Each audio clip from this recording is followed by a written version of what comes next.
हुकूमत बलूचिस्तान के तर्जुमान शाहिद रिंद का कहना है कि Balochistan national party BNP red zone में एहतजाज करना चाहती है, लेकिन उसकी इजाज़त नहीं दी जाएगी।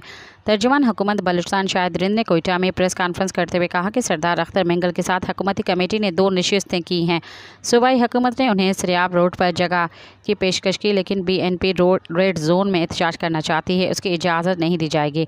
शाहिद रिंद का कहना था कि BNP कोयटा की तरफ लॉन्ग मार्च का ऐलान कर चुकी है। दफ़ा 144 नाफिज से अगर खिलाफ वर्जी की गई तो कानून अपना रास्ता लेगा।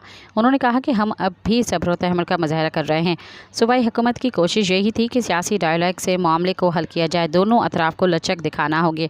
अगर अख्तर मेंगल बज़िद रहेंगे तो हुकूमत के पास दीगर ऑप्शंस मौजूद हैं। ख्याल रहे कि गुज़िश्ता दिनों सरदार अख्तर मेंगल की क़यादत में BNP का लॉन्ग मार्च वर्दी से शुरू हुआ था, ताहम मस्तोंग के मकाम पर रास्ते बंद होने पर वहीं धरना दिया गया था, जो आज नवे रोज़ में दाखिल हो चुका है। सब्सक्राइब कयो अवामी न्यूज़ HD के ताज़ा तरीन ख़बरुन ला ॾिसंदा रहो अवामी न्यूज़ HD।